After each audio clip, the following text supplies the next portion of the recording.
Welcome back, guys. This is episode 46 of the Buds Mafia podcast. Feeling good. Big Bills win. Solid week for the Leafs. So we're going to be breaking down some news in hockey, the NHL Rookie Race, some more injuries in Toronto land. And then we get to the Bills dub, the rest of the week 14 slate, do some week 15 picks and predictions, as well as a little bit of college football playoff action.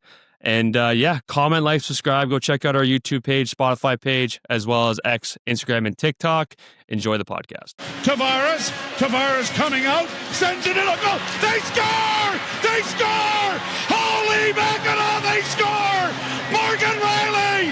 Mo Riley! The Leafs have won it! They're going to the second round! Gonna run for it, he got it! And there he goes! Inside the 10, the 5! Oh, the play of the year in the NFL!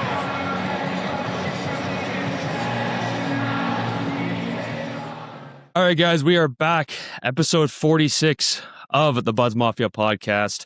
It was very close to being another bad shambles podcast, but let me tell you, I didn't run 15 kilometers today for the Bills to lose to the goddamn 4-8 Cincinnati Bengals. Yeah, that was massive. It didn't seem like Burrow could fuck up, but then the defense came in clutch. But we'll get to the Bills later on. But yeah, man, it's nice. We both ran 15 today. It's nice just laying on the couch. My legs were absolute jelly. And then my incredible sister, got me a coffee at Starbucks. I was laid on the couch, did notes, made a video, and it was nice. It was stressful, but trust me, I had the fire on. It was a nice little afternoon. And I'm watching, we had the Bears-Packers game because the afternoon slate's kind of shit, but the Bears-Packers obviously has the headline. And Houston and Chiefs tonight is a fucking incredible game. Tomorrow night's game is not too bad. It's kind of an odd matchup with the Eagles and Chargers, but yeah, no, I mean, I think solid week for the Leafs and Bills overall. And what do you think? I'm elated. I'm not going to lie. Yeah. My run kind of took a lot of energy out of me. And the Christian Benford interception return for a touchdown. My lovely fiance thought I really cut myself or hurt my hand because I was cleaning out the dishwasher because I kept saying, go, let's go. Yes. So Jackson FaceTimed me twice because I was watching Red Zone because the slate was so good. I was going to stream it on my iPad. But then Jackson FaceTimed me. I was like, oh, the season's over. Then he's like cheering. He was like moving. I was like, oh, it's a good play. And then it was so again. funny. You picked up the phone. You picked up the phone. I had a big smile on my face. You just, what happened? Tell me what happened. Red Zone exactly at that moment showed the pick, and it was just unbelievable. Oh my god! And then next Josh drive, Allen equals father. He is our pops. Dude. He's our man. But we'll get into that. Solid weekend. We'll get into our little draft or dump segment. We hung out last night, me, you, and Nick Peer. Oh, there it is. Hello. Great weekend with Jack. with him. Yeah, but you have anything? What do you got for the draft or dump segment? Yeah, I got a dump. It's not sports related. I was gonna draft just because the Bills won. But Taylor and I go to Costco yesterday, and I think I told you about this, but we're waiting in line, and there's an older man in front of us. Like when you go to Costco, you got to scan your card as you go in. There's an older man in front of us. He's like taking his time, getting his thing out of his wallet. I'm like, whatever. He's an older man who's still autonomous and able to go out and get his own groceries and stuff. I'm not going to sit there and be like, push him. The guy behind us, as we get up to the thing, just about rams his car into Taylor's legs. And I immediately turn around, and then the guy was like, what did it take you so long, blah, blah, blah, blah. And I was, for real, like, so close to losing my mind in a Costco, because it's just, also the other thing, too, is like, we're waiting there. I'll get to what the actual dump is, but I'm like going there, I'm going to get some frozen blueberries, and then Taylor says something to me, and I turn around, and then a guy's like standing behind me, and Taylor says, watch your back. And then the guy like opens the fridge all frustrated and like grabs something out of the fridge. And I like said to Taylor, I'm like, an excuse me goes a long way. Yeah. In today's day and age, I don't know what has happened, and this is my dump. I know I'm going to sound like an old man, but manners and just common sense are gone. Doesn't matter whether you're 55, 25, or 15. Yeah. Please, thank you, excuse me, yes, ma'am, no, sir. Now, some people don't like when you say that, but like, just treat people as if you would want to be treated. If that was my grandfather, and I saw someone getting mad. And I used to get really mad when I was driving when people would drive slow. And then Taylor said something to me that really clicked and was like, you just have to imagine that's your grandmother or grandfather driving in front of you, and you're not going to get mad anymore. Makes a ton of sense. And also, it's like, you're going to get into Costco. It's going to be busy. It's going to be stressful. It's a high anxiety situation to begin with, because it's just the amount of volume of people in there. To not just be like, I got one thank you when I let someone go in front of us. Like, just a please, a thank you, a hi, how are you? No one cares anymore, and it drives me up the wall. Up the wall. Treat people like you want to be treated. We're getting old, man. Like, my one dump on fucking kids with the 6'7", you with the fucking manners. We're getting old, man. Yeah, I completely agree. It's bad when a 25-year-old can turn around and see a 50-year-old man who's getting frustrated that he can't get into Costco fast enough, probably to go get a 60 rack of Busch Light. Like, fuck off. Yeah. I'll go on the happier side. I'm drafting the Social 99 place. That was a great spot. We went there the other night for UFC, great UFC card. And now it was just me, Jackson, and Nick, and it was $4.99 Coors Lights. Jackson got a tequila, then saw the price and immediately switched over to the $4.99 pints. Like, I got pretty drunk and I only paid like $25. Dude, and then half realize. off apps past 9. I didn't get the wings. You guys got the wings. Said it was awesome. The rest of the menu actually looked really, really good. I didn't get anything. The service was really good. They're super, super nice, and it's a cool spot. It's where they must love anime. I was a big Dragon Ball Z guy growing up, so there's like Dragon Ball Z, like Goku and all that shit. I thought that was a little thing I did not understand, but I didn't get it. He saw like Vegeta, like one of the characters, in like a Raptors jersey. It was kind of fucked. But you know, we were there and it was pretty dead. But then, like, as soon as like the first or second fight started, it kind of poured in, and it was a lot of fun. But yeah, no, that place was sick. I'll definitely go back there again. The fact that when we sat down, I asked the guy, I'm like, can we get the Big Ten championship on this little TV?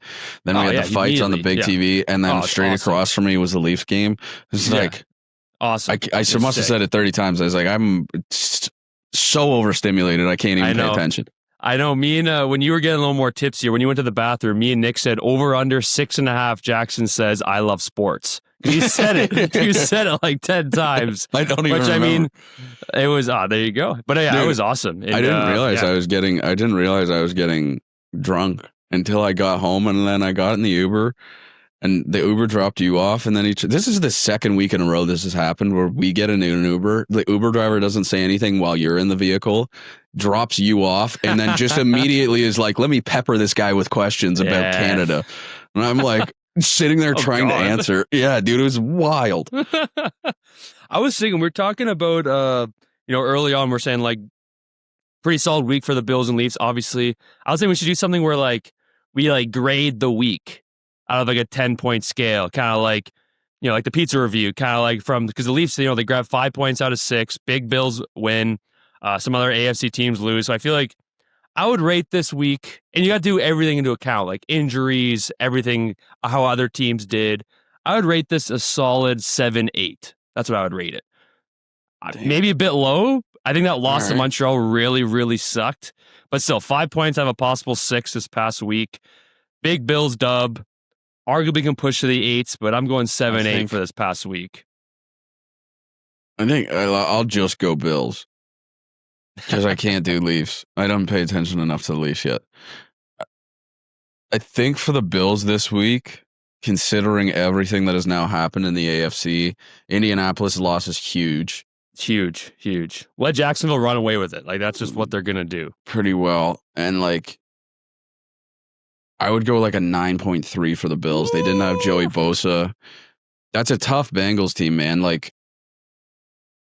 that team, they had Joe Burrow all year. I don't know. And the way that their defense is starting to click, I think that's a team to watch out for next year. Their defense played really well. I mean, the Bills in the second half is just a different animal. And, like, you can't really do anything when Josh Allen just says, you know what, I'm going to take a game over. Yeah. And considering they got pretty well everyone involved, like Dawson Knox had 90 yards. I mean, we're going to talk about it later on, but like everyone really. Yeah. I think a 9.3 because now we're sitting 5th in the division, depending on what happens. Conference, yeah. Or sorry, the conference. We're sitting 5th in the conference, depending on what like this. Texans Chiefs game tonight is huge now. Huge. Yeah. The Chiefs kind of need to beat. If the Chiefs lose, like the Ravens, the Chiefs, this is so crazy, man. The Ravens, the Chiefs, and the Bengals are probably not going to make the playoffs. Oh, what a catch. That means like your AFC Yeah. Championship game is going to be insane. Anyway, we'll get into hockey, but we're watching the Bears-Packers game at the same time. Ryan is ahead of me. Yeah. Also, shout out to all the people who support for our running. We've been getting a lot of responses.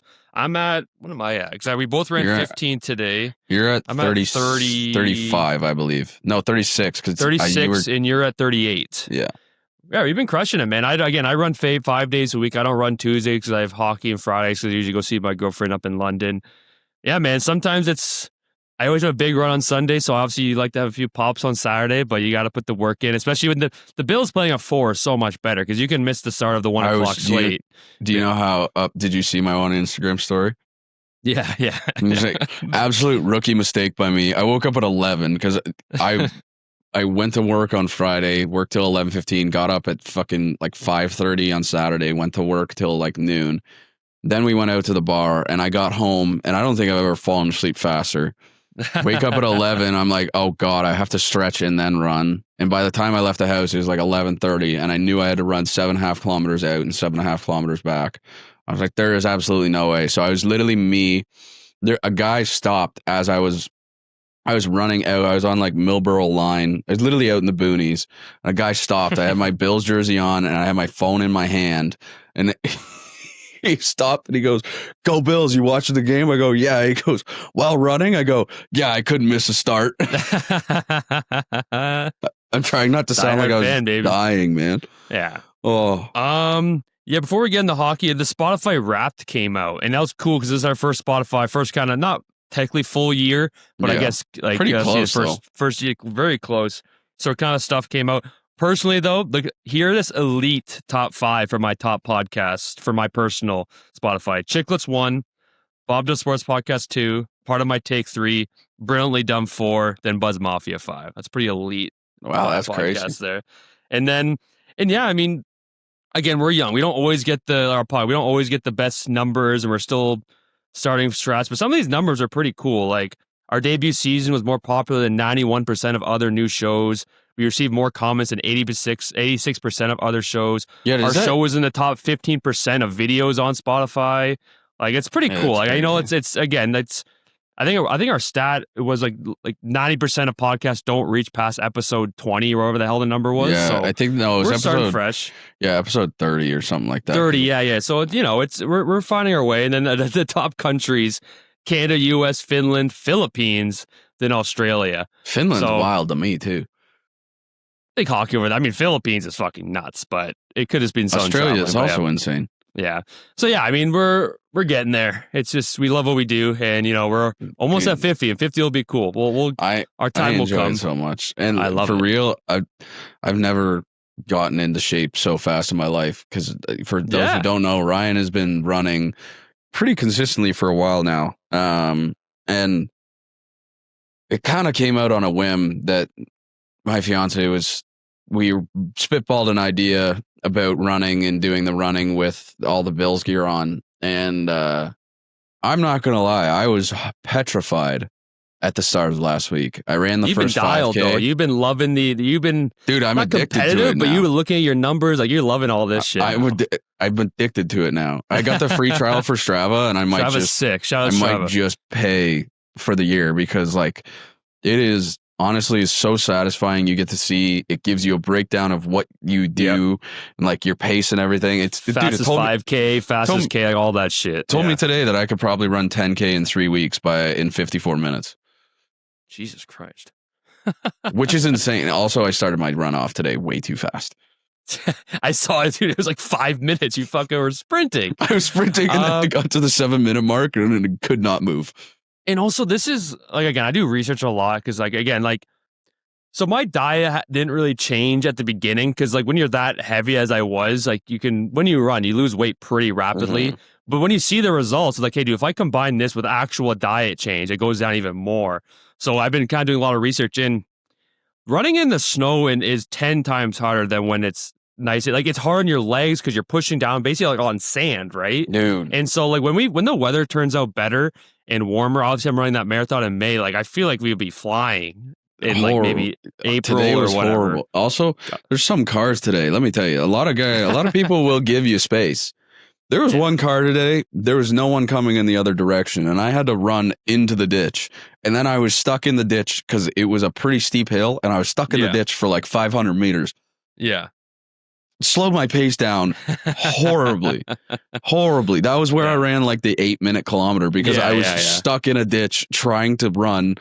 It was horrible. But yeah, no, I feel like I will probably just keep running. And I mean, I want to start working out again because I was working out a lot. I'm getting weak. I got to put on some muscle. I'm getting weak. But it also is really tough because, like, dude, so Tuesday when I ran the 8K, my total kilometers on my Apple Watch, because I went to work after, my total kilometers, I took over 30,000 steps and I walked 25K. Jesus Christ. My God. Ridiculous. That's crazy. My Apple Watch said you should probably rest, and I was halfway through my shift. I was pissed. My Apple Watch died as soon as Strava ended, so I didn't actually get my stats uploaded, which kind of sucked. Yeah, that does suck. Dude, if the Bills didn't win, this whole long intro we've been doing would not have happened. It would not have happened at all. We would have been halfway through the NHL stuff right now. We wouldn't even be talking about the NHL. I would have told you that I want to start with the Bills. I want to start with Joe Brady, and that I still got some stuff to say about Joe Brady. Let me tell you. Yeah. But yeah, let's get into some NHL. Yeah. A lot of stuff to talk about. So a couple of news. I feel horrible for this guy. Tyler Seguin, done for the season. I think another horrible. Torn ACL. I think it's I mean, he's still fairly young. I think he's maybe like 32, something like that. But I think to have it might ACL, be done for him. Have an ACL at that age is ridiculous because you do not recover the same. No, you don't. But yeah, that's kind of the only injury going on. Now let's go into some kind of week by week kind of just news around the league. The stuff with Quinn Hughes is starting to pick up now. Like Vancouver is in a tough spot. Apparently it came out that Vancouver and New Jersey are in talks about Quinn Hughes. And they even asked Quinn Hughes about it, and he's like, whatever happens, happens, basically.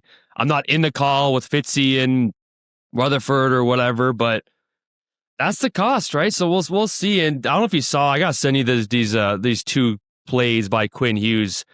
He has checked out of Vancouver. He's still an elite player, but there's two plays I got to send you where just the effort was like Pierre-Luc Dubois in Columbus a few years ago, where he just didn't give a shit. And my brother sent me that, and my brother's a Vancouver fan, and he's just like, yeah, he's gone. And it sucks because Petey's actually having a sneaky good season.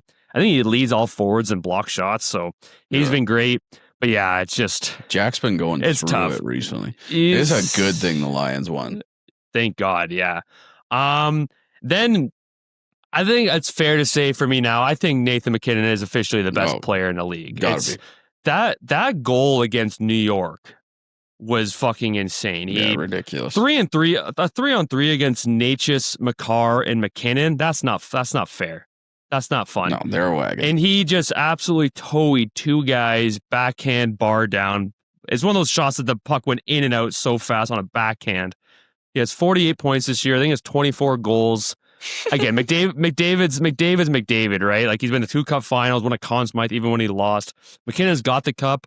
Was he the best player on that team when they won? No, because Makar won the Conn Smythe. But this last year or two, I know they lost in the first round, but it wasn't for a lack of trying. MacKinnon was like leading the playoffs in points. Then Ranton decided to turn it on in the last minute. But yeah, to me, I think McKinnon's the best player in the league. Watching him play, the plays he makes, and McDavid, trust me, McDavid's second in points. Like, he's right there. And Edmonton has kind of been rolling recently. Big win for them yesterday. Huge win. And then they beat Seattle, a division rival, 9-4 the other day too. So yeah, to me, Nathan MacKinnon, he's the best player in the league right now. Then Oilers, they're showing interest in Tristan Jarry of the Pittsburgh Penguins, having a solid season. He has 2 more years at 5.375. Elliott doesn't think it's too likely because Pittsburgh said we're not retaining any salary, and like I don't think Edmonton has any cap space. But yeah, I'm actually curious what his stats are. I didn't even look at Jarry's stats. I mean, Pittsburgh's still surprising people. Oh my God, 2.6 and 913. Yeah, I know he's been really solid. He's been pretty good. Like last year, he was all right, but he struggled obviously just because Pittsburgh struggled. But yeah, 913 at 2.6. I mean, I think Stuart Skinner has a 5 goals against average and an 800 save percentage. So any upgrade would be better than that. So, but that's again shout like out that's Emerson. Shout out Emerson. But yeah, that's a. I mean, the trade market's crazy. And again, if they don't want to retain salary, how can they afford that? You got to give up a piece to get a piece, right? So I don't know. Elliott doesn't think it's going to happen, but they've definitely been in talks. And then there's announced the Winnipeg Montreal 2026 Heritage Classic. This was insane to me to announce it that it's going to be in October. If you're going to have the Heritage Classic in Winnipeg, make it the middle of the winter. Yeah, I want to see fucking. I want to see snow on the ground. I want to see people bundled up in parkas and everything. Like I do not need to see people getting swarmed by mosquitoes in Manitoba. Like, it's Winnipeg, dude. Yeah, you gotta make that in the heart of the winter. The fact that our Winter Classic is in fucking Miami this year. Yeah, that's we're gonna see how that goes down. But yeah, kind of an odd matchup. Winnipeg Montreal. I fuck with it, but it's definitely an odd matchup. I feel like Winnipeg's kind of, for the last few years, been perennially pretty good. And then Montreal is on the rise right now. So if you're an NHL matchmaker, you're kind of sitting there and you're like, it should be a good game, early game. I don't know. But the fact that it's in October made me super mad. Moving on. Washington has been absolutely rolling recently. I mean, they had a tough start to this season. People thought they're going to fall off a cliff from last year. Last year, they were in the President's Trophy race. I didn't think they're going to be that good. I still thought they were going to make playoffs. But they're 8-1-1 their last 10 games. Logan Thompson at 2.06 GAA, 919 save percentage. Tom Wilson has 31 points in 29 games. Out here making his case, dude. Oh, yeah. So Ovechkin, 6 points, last 3 goals. If Tom Wilson's not on Team Canada, I'll fucking lose it. Smaller ice, too. He's going to fucking kill guys. Yeah, crazy. He's going to fucking kill guys. And Ryan Leonard, I want to talk about the rookie race, but he had 6 points his last 4. His goal against San Jose was disgusting. So Washington fucking rolling. And then another team. Dude, the Islanders are 6th in the entire NHL. 6th. I mean, for how crazy NHL is, they'll lose 2 games in a row and be last, it seems like. But Islanders, man, they're 6-3-1 their last 10. Bo Horvat, this is a name he's completely forgot about since he left Vancouver. That's what happens when we move from a Canadian market. 29 points in 29 games, 17 goals. And Sorokin had a horrible start, and now he's 2.47, 912. Yeah. I mean, can they keep up this pace? I mean, I like the top 3 of the Metro, obviously of Carolina, Washington, New Jersey. But I don't know. The Atlantic's so tight. The Leafs are now the 14th in the Atlantic. They're playing a lot better. We'll get to that. Tampa's humming. Florida, I don't know. Ottawa's playing good with Brady Tkachuk bat. Montreal, obviously, they're slipping a little bit, but they still beat Toronto. It's tough. I can't see the Islanders keeping this up. Like 16 NHL is kind of wild, but I mean, Patrick Wall's got the team buzzing. All it takes is one, especially getting a rookie in Schaefer who's going to play crazy minutes a night as a rookie. Yeah. Like you're going to have just like I probably say it a lot, but like locker room in any sport is huge, but especially the NHL where you have trust in your guys. You have a coach who is obviously like certified NHL legend, and you got a young kid who's coming up who can learn from the likes of like Bo Horvat, and you got a goalie who can get hot at certain times. I mean, is this the time of year you want him, the goalie, to be hot? Maybe, this would be kind of the time to take a little bit of a dip, but to keep up that pace is a little tough. But Sorokin is pretty certified, and I don't know. I like the Islanders overall. I like the Islanders too, and they're actually like fun to watch for once. I remember during their dominant years when they were going to the conference finals against Tampa, I just couldn't watch that team. They were sick defensively. It was bored to watch. And now with Schaefer, Barzal's always fun to watch, and Horvat, he's such an underrated player.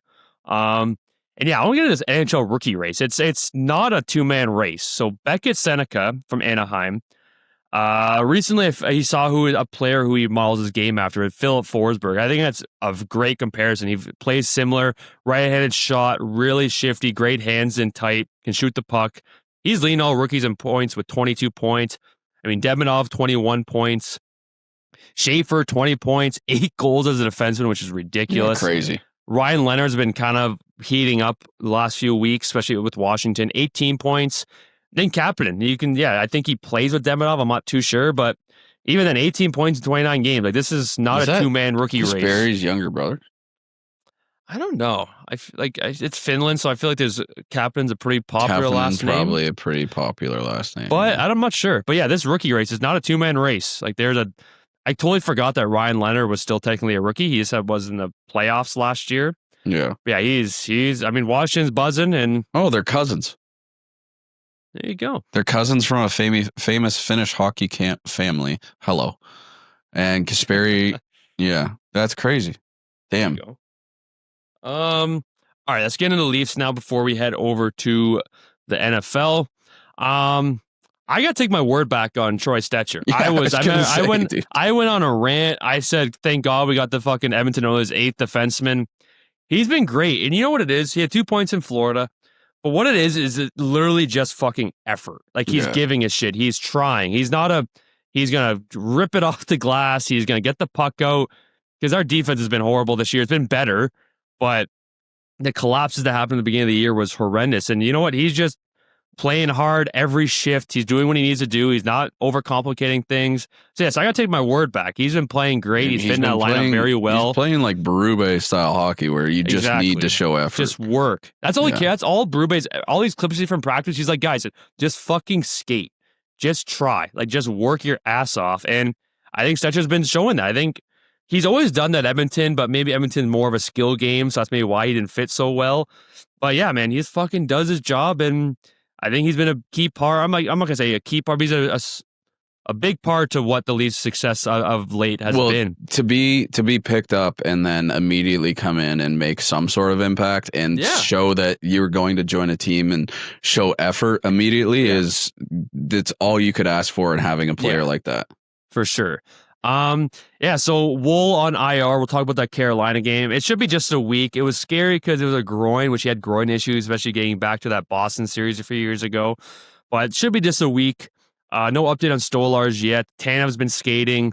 Carlo looks like it's worse than they thought, so we'll see about Carlo. But yeah, I mean, we can say about Woll. I mean, Woll has been fucking incredible his last few games, but then Hildeby came in, played great. He lost, but he played awesome. He had over 30 saves. But starting with Florida, I mean, huge 4-1 dub. I think they played great from start to finish. Depth is clicking. I think that was, then Carolina was like the 4th or 5th game in a row where they scored on their first shot, which is nuts. Yeah. Leafs dominated Carolina, a good team. Woll left at the end of the second. He actually played that the scene happened with like 4 minutes left. He played the rest of the period, but then like Hildeby shut it down. They had some power plays. He shut it down. That third lineman. This is the third line that I really, really was excited for and wanted to click from the start of the season.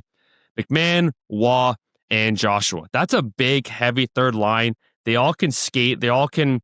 I mean, McMahon's been shown that he's always been kind of a streaky player, like on and off. But I think Waugh's actually been solid throughout the whole season. I think he's been great. Great on the PK, great in faceoffs. Joshua can be streaky, but heavy body, goal in Florida. That's a third line. That's a Berube third line. All guys are big, can skate, and I like the way they've been playing together recently. I feel like as well, like we talked about it, or I said it a lot, like you have to find your identity, and they were always going to have to change up the lineups a little bit to kind of figure out who works with who. But I think especially those two, at least like the passing ability and the way McMahon can get loose with how fast he can be, to just at least have a little bit of pace on a third line like that to be able to send someone straight up the ice. And also when you're down in your own zone and to be able to put pressure on, I don't know. I really love it. And I think McMahon as well, like people heard a lot last year when during the playoffs and everything, Berube was hard on him and just shoot the puck at the net. And I think he will start to continue to find that game. And I think McMahon's the type of player that needs a coach like Berube to kind of push him. Yeah, because especially and now you're playing on a good line with some depth players who have been around the league. They kind of know what's going on. I think it's going to work out well for him. I really like where our lineups are, at least up front and forward. I love Nyes and Matthews for sure. It's crazy. Domi, he cannot play that depth role, but when he plays with those top guys, he plays well. It is insane. He cannot play a depth role, but when you put him with Matthew, I mean, hey, if you put anyone Matthews and I, they can probably get some points, but when he plays with those guys, he always clicks. To what it's crazy. They are at. But then you play him on the second or the third line, and he's like, oh, here's the falls puck. off, falls off the cliff, and like. It's just, he's so streaky. I love that second line of Cowan, Tavares, Nylander has a lot of potential. Cowan's getting more confidence, playing well. He has shown some mistakes. I know he gave up that goal against Carolina. I think it went through his legs, but I think on TSN said he kind of did all he could. But I like that line. And again, the third line I think has been awesome. Joshua Wall, McMahon. And let me talk about this fourth line. So Lorentz, Robertson was showing what he can do, and Lawton. This is going to tie into the Montreal game with his tying shorthanded goal. Lawton's been awesome. 3 straight games with a goal, shorthanded goal. When we acquired him, I know it was a first-round pick in Grebenkin, and I know you can say all you want about the trade Tree Living made. I love that trade. I will not take that trade back. And you can see in the locker room, he had that funny exchange with Mark Masters. Every hockey podcast I listened to, like Chickless, every single guy said he's their number one teammate. He's hilarious. Since he's been back, he has been incredible on the penalty kill. Just hard, gets the puck out, great in the faceoffs. Again, you can say, I trade a first rounder for a fourth liner. If he does like that, yeah, fuck, I'll do it every fucking day. And so, I think he's been great, and I love what he's been bringing. I agree, and especially with the fourth line, Robertson's streaky, but he's played more consistent overall this year, and I think the effort that he shows is a direct correlation to the fact that he wants to keep his spot on the team. Mm-hmm. And Lorentz is just a gamer. Like, Lorentz is the kind of guy who you can stick into a lineup wherever or whenever, and he will always give you 100%. He doesn't make mistakes. He just does what you need to do as a fourth liner. He doesn't really do too much as a fourth liner. You don't got to stand out. Just do your fucking job. Yeah, exactly. And especially even in like the playoffs last year, he really surprised me, and I was very happy that they brought him back, because I think that's a key depth piece, especially going into this year. And if the Leafs can make a push kind of through the middle of the season here, it's good. It's going to be big. For sure. And I was looking at the D pairs in the last few games. Yeah, obviously Riley and Ekman-Larsson, don't hate that pairing. I know the power play's been really struggling. We kind of need that. We need like a number one D-man on that power play. I know every fucking team does. I think it was in the Florida game. They tried Matthews at the point and they scored shorthanded. So I was like, okay, that's not we got to have work. The most shorthanded goals against this year. I know, probably. But yeah, like back to Stetcher. Like McCabe and Stetcher have been awesome together. That's like, for a guy to play with McCabe, obviously him and Tanev were unbelievable together. That's a great guy to kind of fill in there, work hard, doesn't do too much like Tanev, same thing. So yeah, no, I really liked how that line has clicked. Yeah, I mean, tough loss to Montreal, but they battled back. I think the shots at one point we saw were like 30-10. Hildeby was awesome. That Caulfield shootout goal was sick. Yeah, it was gross. But yeah, again, I'll take 5 out of 6 any day. But we got at that point in that slate game coming up. That was tough. At that point in that game, Hildeby had already faced I think over 30 shots. Yeah, and you're now just getting straight shootout goal. At that point, you got to just be a little bit mentally exhausted. You've seen literally every single puck from every angle, and now you got to just face a guy straight one-on-one. That's not great. Yeah, but I'm very pleased with what happened with the Leafs as of late. Still a lot of work to be done, but they're trending in the right direction. Got Tampa. I mean, this comes out on Wednesday, but Tampa on Monday. Huge test. Tampa's been buzzing. They're 7-3 in the last 10. Then we got San Jose. I know you like that. On I think on Thursday. So they got a bit of a break. Then on Saturday they got Edmonton. I think their first matchup against Edmonton this year. So that'll be a good one. Edmonton's been kind of streaky, but yeah, they've been fucking scoring goals recently to mask that horrible goaltending, and so but they've been good. That's not a formula you want going later into the season. No.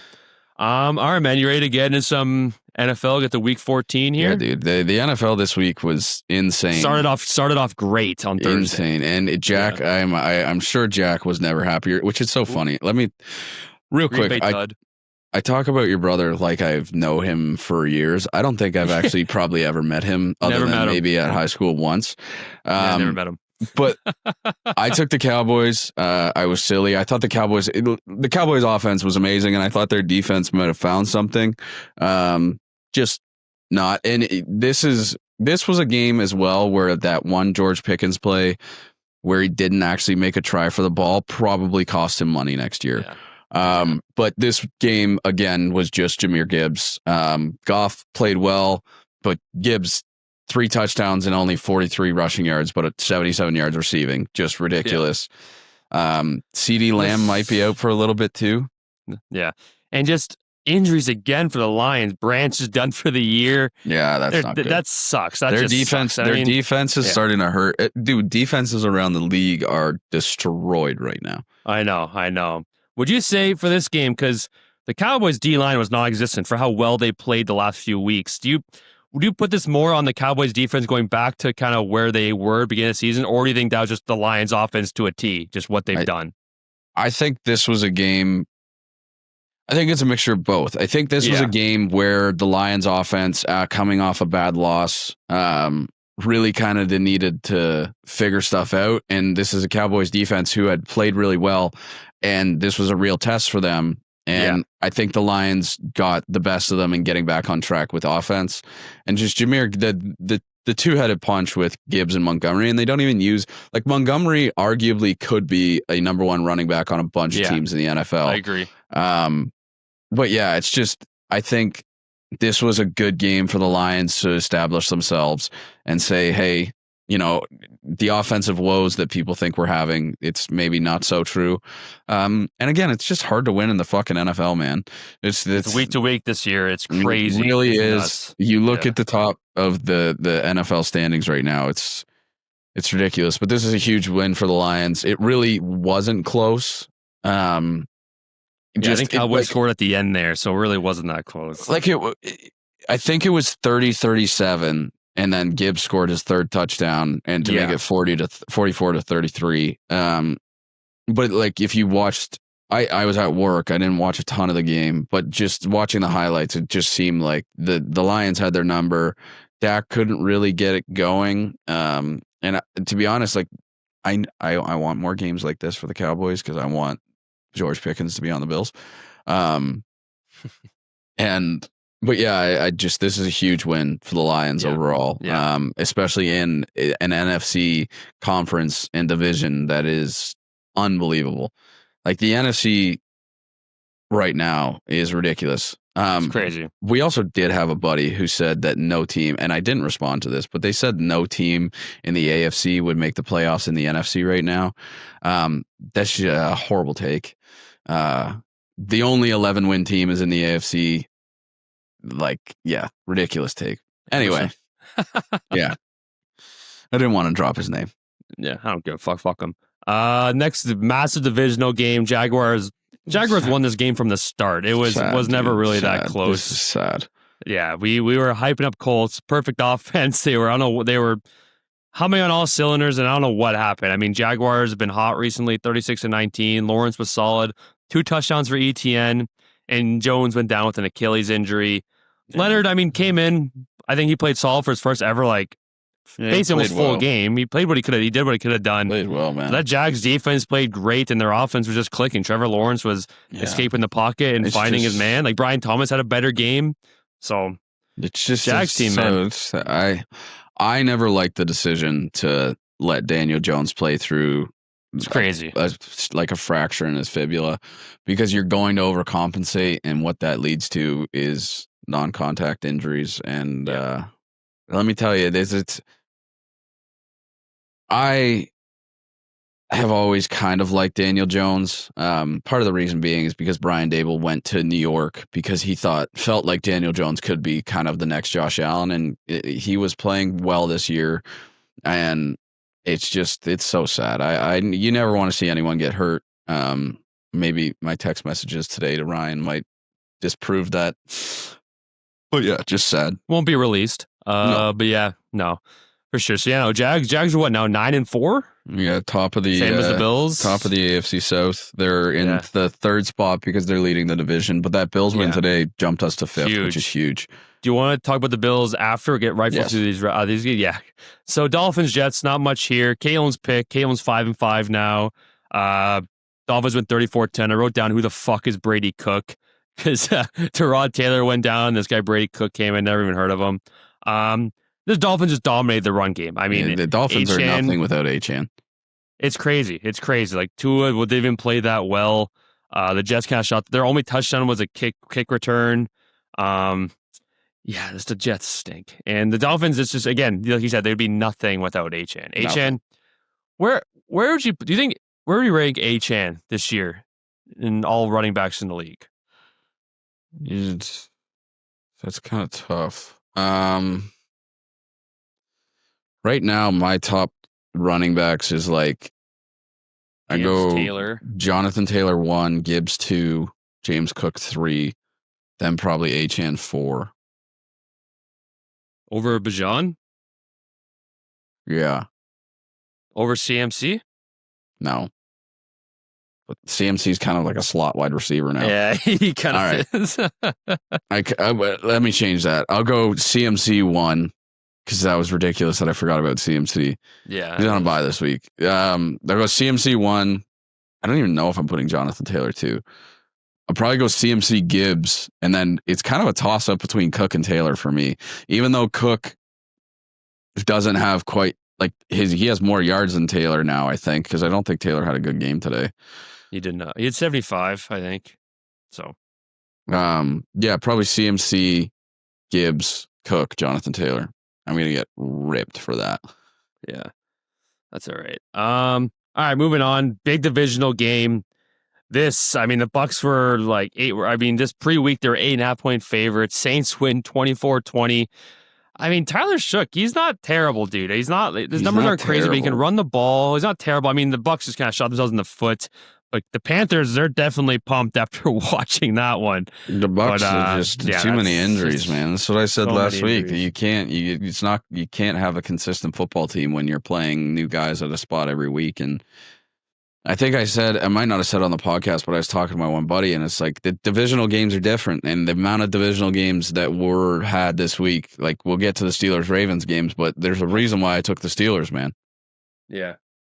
Well, yeah, then speaking of that, Steelers win 27-22, likely another crucial just dropping of the ball. So I don't even understand how that isn't a touchdown, because he had the ball. Yeah, I didn't get it either, to be honest with you. He had the ball and technically makes 2 football moves, and he's across the plane. I've seen it where a guy has caught the ball, landed in the end zone, ball gets knocked out of his hand, and then it's still a touchdown. Like that's confusing to me. It definitely confused me too. I didn't really understand. We have a good buddy, Nick Vu, who is a Ravens fan. He was not pleased, and your brother, of course, is a Ravens fan too. I haven't even talked to Kevin today. Yeah, I probably wouldn't. I showed Taylor the score, and she said, "Ooh, that's not good." But yeah, Rodgers actually looked solid. He had some great throws to DK. DK balled. Dude, Zay Flowers balled for the first time. Zay Flowers was great. Time. He had like 124 yards. First time in a long time. And fuck, dude, Lamar. I have him on fantasy. He looked a little bit better from last week, but still, like some of his throws are just off. Yeah, I don't know what's going on with him.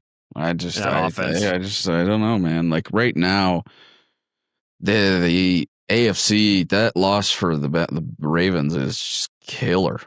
Because say the Chiefs win tonight, you now have the Chiefs and the Texans stacked at 7-6 in the 8th and 9th spot, like in the hunt. The Colts are at 8-5 in the last playoff spot, and then the Ravens would sit down in 10th at 6-7. Like there's a chance Miami would have to have a lot of shit happen. There's a chance Miami could sneak into the playoffs if they keep winning. I forgot to bring that up when we talked about Miami. I know like they're what, 6-7. They're 6-7. 6-7, and like, yeah, a lot needs to happen, but how many games they've won in a row, and like Achane's just leading that team to dubs. I know they've been playing the Jets and Falcons and all that, but fuck, man, they're winning the games. So man, it doesn't matter. They played tough teams to begin with, and like there's a ton of people right now who are talking about New England's fucking record and the teams they played, and again, it's just fucking hard to win in the NFL. Like it doesn't matter. It's what's the score of the game? It's 7-0. I think they're going for it in 4th down. They're in Packers. Yeah, I think they're 4th and 1 right now. They just run the fucking ball. That's the Bears' best. Is just all right. You have keep that duo running back. You keep me updated. I'm going to keep going through this. Yeah, go Titans Browns. I thought the Browns had it, man. Let me tell you, the Titans. it was going to come against the team. Cam Ward, I believe, had a pretty good day. But Shedeur, let me tell you, if you're Kevin Stefanski, you feel pretty dumb for not putting him in earlier in the season. It was a tough interception that he had, but I mean, dude, 364, 3 touchdowns. He led the team with 29 rushing yards. Go, Caleb. But, he got it. But yeah, I mean, he just, the difference in confidence level in the pocket between him and Gabriel, it's not even close. It's night and day. Like, it's night and day confidence. And I mean, hey, like, he's way more make mobile. That throw yeah. way more mobile. He gets to his reads a lot better. He has a lot better arm. He's a lot more skill. And yeah, I mean, he makes some mistakes. Again, we're talking about a fucking Titans team, but fuck, like, those are teams he should be dicing up, and he did, right? He had a tough interception. Jeffrey Simmons definitely got to him a few, but Jeffrey Simmons is awesome. But yeah, great defense, and they let him put up 31. So how many sacks did Myles Garrett have today? I was literally just about to look. I want to see how close he is to the record, because fucking what's his name Cam Ward did not look good. He had 2 touchdowns, but Myles Garrett's got 19. God damn. He got 1 sack today. He had 4 tackles. Jesus Christ. Man-child. Yeah. Dude, that is Cam Ward, 2 touchdowns. Yeah, I mean, I like the Browns here. I know Judkins had 70 receiving yards, only 29 or 28 rushing yards, but I'm pissed. I started Mooney, and I had Judy, who had 16 points on my bench, and Fannin, who had like 20 points on my bench. Jesus. Oh, we got to fight.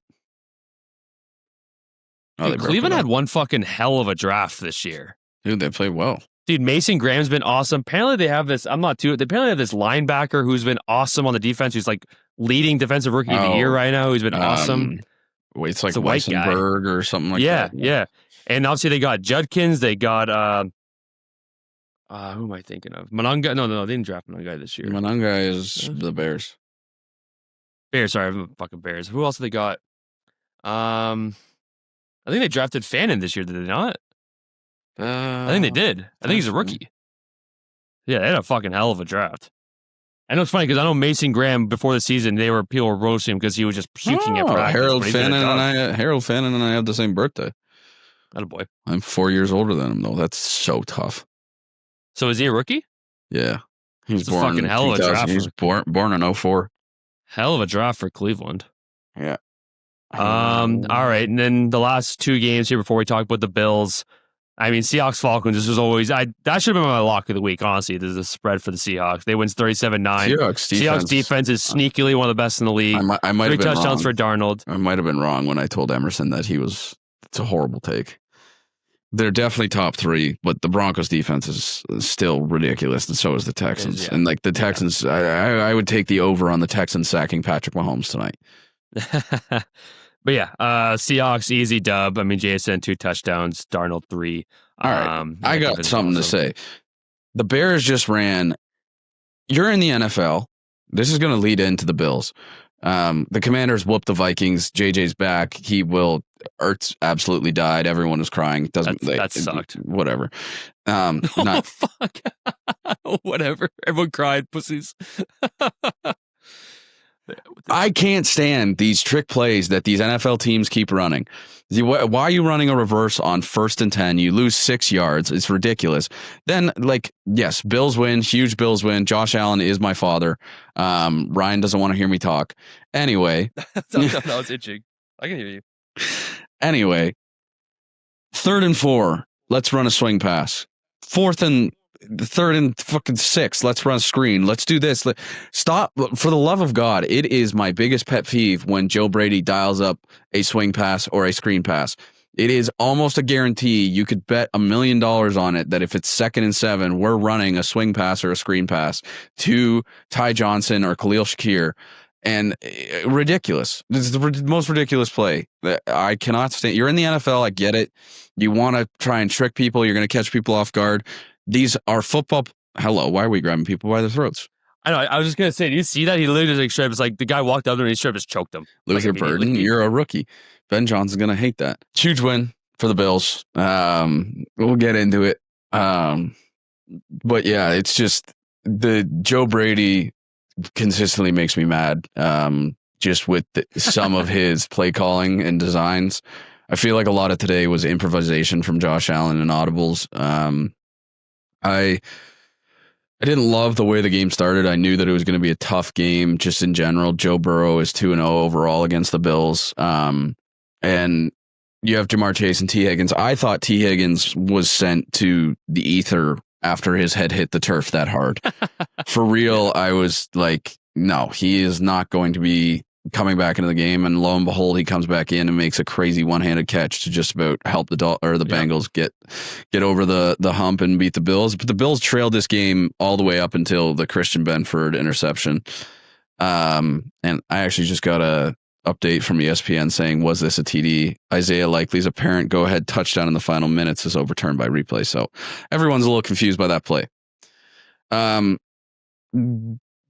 James Cook needs to hold on to the ball. I'm not blaming him, though. And even Josh Allen after the game said that, the fumble in the red zone was partly on him. But Josh just took this game over. Keon had huge catches. Shakir played well. Tyrell Shavers is turning out to be a pretty good depth receiver who can block. Ty Johnson and Ray Davis got involved. I love the way they return the football. This was a stressful game for me. I ran 15 kilometers and felt like I wanted to die afterwards. And I'm not going to lie, my legs, I am very uncomfortable currently sitting right now. And then I almost had a heart attack while watching this Bills game. I FaceTimed Ryan twice, as we've already talked about. I just did not care about any other game at all. And all the other games were pretty good. But I could not care about anything but the Bills. And this win was huge. We needed a win so bad. Now we can technically drop a game to New England. I've given up on winning the division. We can technically drop a game, one of the last three, and still make a push for the playoffs. We're not going to have home field advantage, which is a cardinal sin. The fact that it is going to be the last season at Ralph Wilson Stadium. But at the end of the day, this was a huge win, huge momentum. The offense clicked in the second half. Our second half offense is ridiculous, and the defense made plays where they needed to. Big guys showed out. I hated the amount of penalties that we took on defense today. But I thought Maxwell Harrison, for going up against two premier wide receivers in this league, played pretty well. And Tay, again, confirmed ball knower, just absolutely 9-1. Even said to me before we started recording, maybe I should start betting on football. That's hey. If the two of us are betting, we are in a problem. Yeah, that's bad. That was definitely stressful, but 8-5 was never going to be good. Solid for the boys. So 9-4 is a lot better ring to it. Great win there. Needed it. Needed it. Ready to get into some week 15 little picks here? Let's run through it quick. Horrible Thursday night game. Couldn't care less about this Thursday night. I know the Bucks need a win. I like Baker, but Falcons at Tampa Bay. Tampa Bay need a fucking win, please. Oh yeah, this is Caitlin's pick for everyone who is curious. And she got the Dolphins, so she's 5-5. She did now. get She's the Dolphins. Too much of a ball knower as Taylor. Taylor's on a fucking heater right now. All right, let's see here.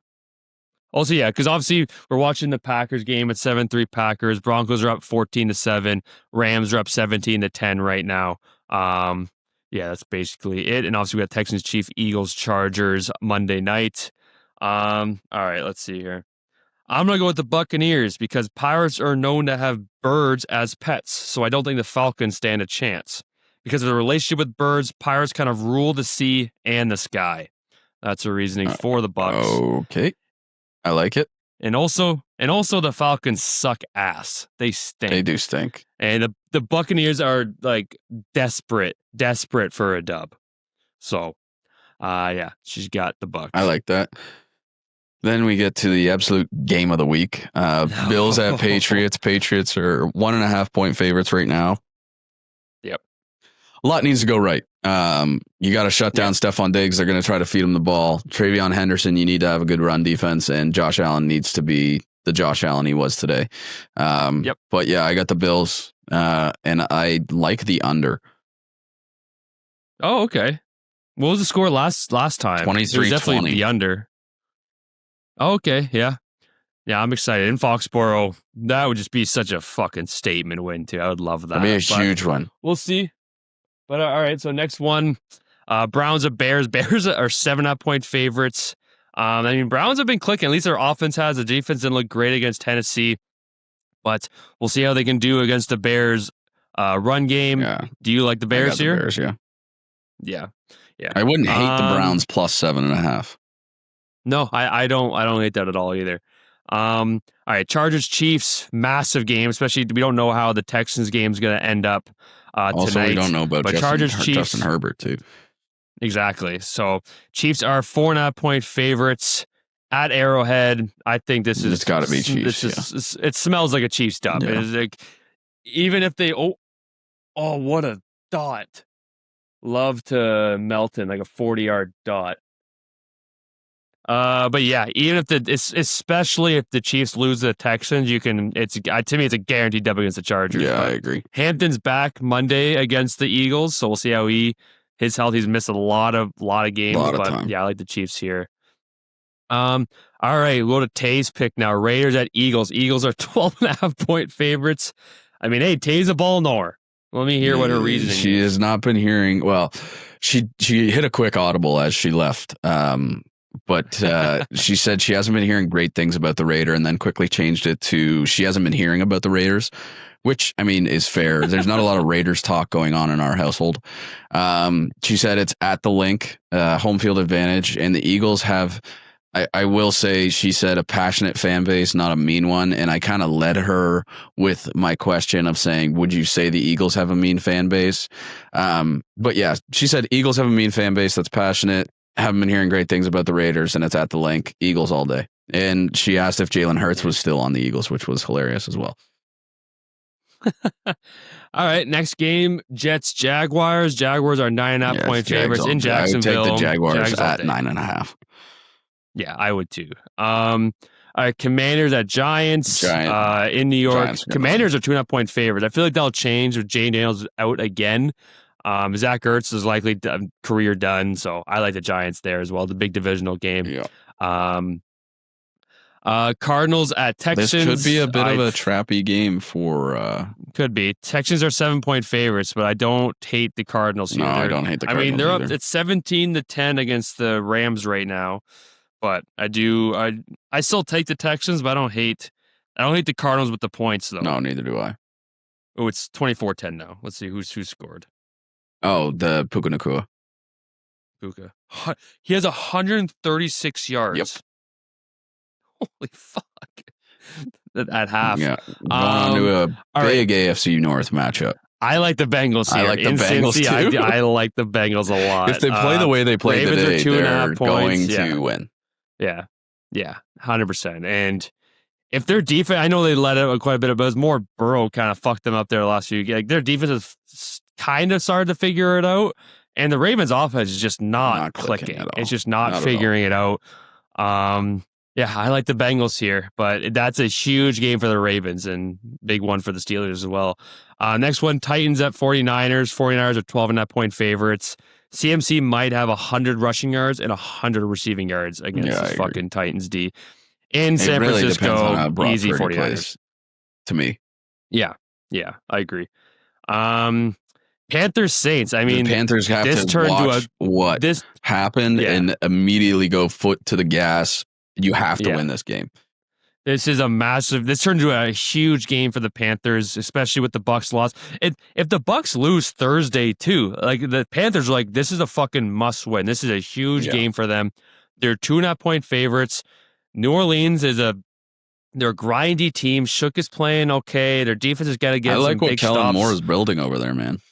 He is 100%. They're establishing a culture, and that's just that'd be a massive road divisional win for the Panthers.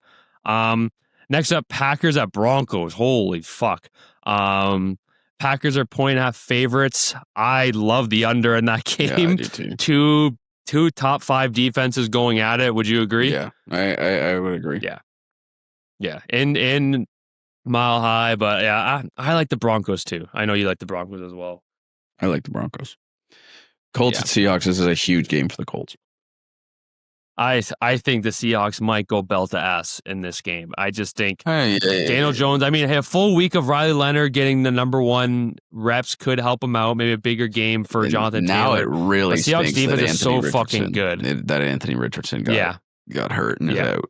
Like, I agree. Because I think he could come in with the way this team has been rolling and play really well. So Riley Leonard's a good QB though, man. And it'll be interesting. Went to the national championship, so yeah. This game of the week, Lions Rams, or one of the games of the week. Lions Rams were at LA. Rams are 4.5-point favorites, over under 50.5. I love the over for this game. Jack's I mean it's tough. It's tough. Jack's gonna he already does, me. so it doesn't matter now. That's good. Doesn't matter now. All right. Well, if he already hates me, then yeah, I got the Rams. I think this Rams defense is going to be able to shut down Jahmyr Gibbs in some sense, and it's going to be on Jared Goff and Amon-Ra. It's going to be a high-scoring game no matter what, and I think Stafford. I like the over. This is just the best trade in NFL history coming to a head, and I'm very excited to watch. Me too. Vikings at Cowboys. Vikings kind of showed they're not back, but I mean JJ had a great game today. And Cowboys. The Cowboys as of now are 7-point favorites. I feel like that might change to like a 5.5, maybe even more. I think 4. Honestly, with 4.5. Yeah, the Cowboys. I agree. Yeah, I like the Cowboys here. Caleb, the Vikings put up 31 points today, and Justin Jefferson got like 30 yards receiving. So yeah.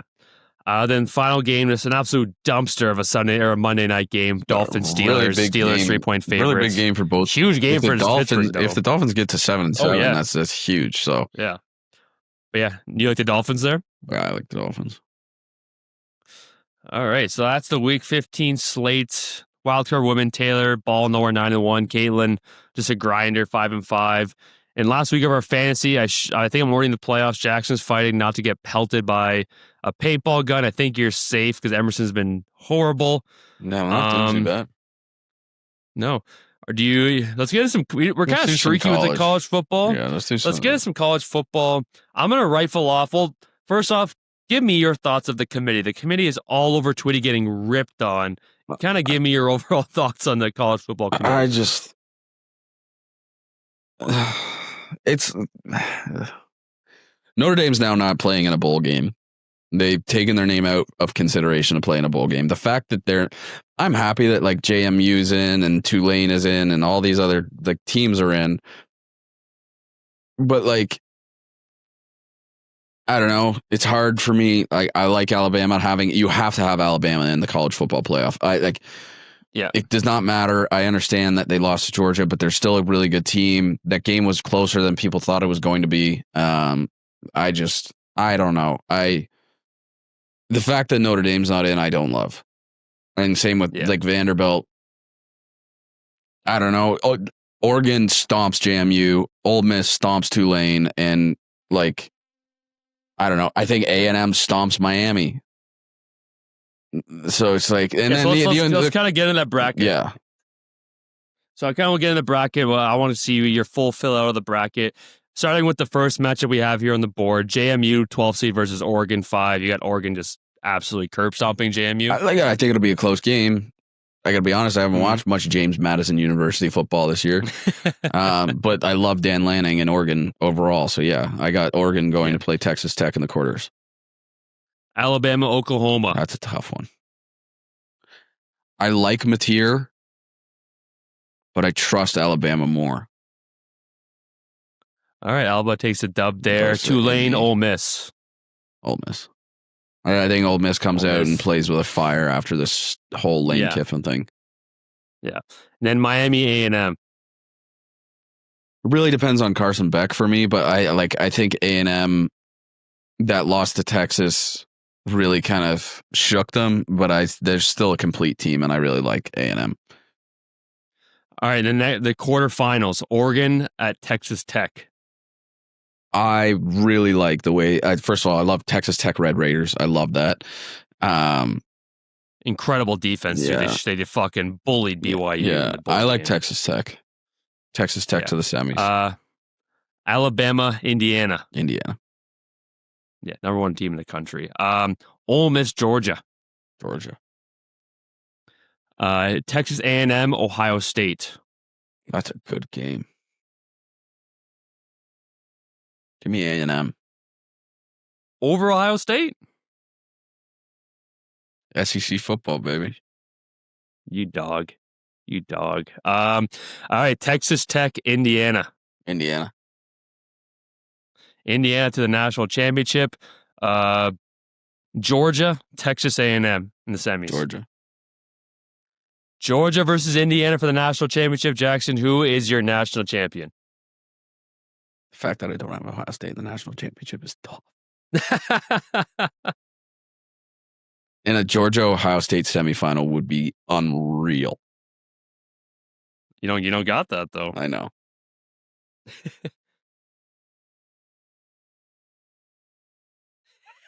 I fucked this up. It's hard for me not to say Georgia. It was so hard not to say Georgia. But Mendoza's playing so well. I feel like Indiana's just rolling. That defense is playing great. And they just beat Ohio State. Yeah. Yeah, give me Indiana and win the national championship. Indiana national championship, baby. Love it. God damn, that bracket's going to be horrid. I can't wait. All right, rifling off now with our betting segments. Let's do a lock of the week and bet the farm before our commandments. I got my lock of the week. I bet what's it called? I bet Dolphins covering the spread, so I'm 9-5.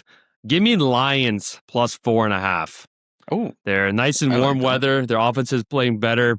I mean, the Rams obviously one of the best offenses in the league, but again, this is one of the biggest trades in NFL history going at it, and I love the Lions. I'm not saying money line. I just like the numbers. I like the points of the Lions. Yeah, here. I like that. You're 4-10. You had the over for the Bengals game last week, right? Yeah. Or this week. I just got Austin Matthews anytime goal scorer against the Lightning. Love it. Oh, Taylor's vacuuming a little bit. That's all right. My farm, dude. I've been doing 4 anytime goal scorers for Wednesday night hockey, and I've missed by 1 like every single time. But I got Wednesday night hockey. Give me Bedard anytime, Reinhardt anytime, Gunther anytime, and Adrian Kempe anytime. All right, respect that. My farm is straight money line hockey tonight. All right. I took the Panthers. I did this like before the pod. So I took the Panthers. They're currently up 1-0 going into the second. Took the Hurricanes over the Sharks. They're 1-1 going into the second. Took the Stars over the Penguins. Canadiens over the Blues. Golden Knights over the Rangers. Capitals over the Blue Jackets. And Ducks over the Blackhawks. And I put quite a bit down on this one. I put $15. Payout $350. All right, let's rifle it off. The commandments this week, very well. Medium risk hit. Our high risk, we're not too sure. I mean, the whole 10 leg is killed, but we're not sure how the other picks did. But Judkins didn't get the over, and Cook didn't get the anytime. But medium risk did hit. Jackson, rifle off our week 15 commandments here, buddy. This week we got straight. Pretty well, I did all the commandments this week, so I would not take any of them. Ryan is pretty locked in. I like the medium risk, though. Yeah, low risk, you got Gibbs anytime. 49ers money line, they played the Titans, and Darnold 1+ passing touchdown. Add 2 on top of that, get your medium risk of 5 picks. You're adding Travis Kelce, 3+ receptions. We're back on the Travis Kelce train. And Rashee Rice over. Go full high risk. You're adding another 5 onto the 5 you already got. You take Josh Allen 1+ passing touchdown. Devon Achane over. He is the Dolphins offense. Tua 1 interception. He is not the Dolphins offense. Derrick Henry anytime and ATN anytime. And that is your week 15 commandments for the Buds Mafia program. Love it. We've been pretty solid, man. Like we hit our low risk recently of often. Every now and then we'll hit a medium risk. I really hope. I know we kind of started as commandments, I think, a few weeks in, but I would love to hit 1 high risk near the end there. Too. But yeah, man, that's kind of it. All we got. Great weekend. Great episode. Fuck. Please, yeah. I'm starving. I might have a bath. Attaboy. But yeah, man, that's been Buds Mafia. Thank you for everyone for listening. Go check out the Buds Mafia YouTube page. We post every Wednesday. Comment, like, subscribe. Every Monday I do a kind of a short form video for guys to go check out. Go follow us on Spotify, as well as X, Instagram, and TikTok at Buds and Pucks. See you guys for episode 47 next week. Go Bills. Tavares coming out, sends it in a goal. They score! They score! Holy mackerel, they score! Morgan Riley! Mo Riley! The Leafs have won it! They're going to the second round! Gonna run for it, he got it! And there he goes! Inside the 10, the 5! Oh, the play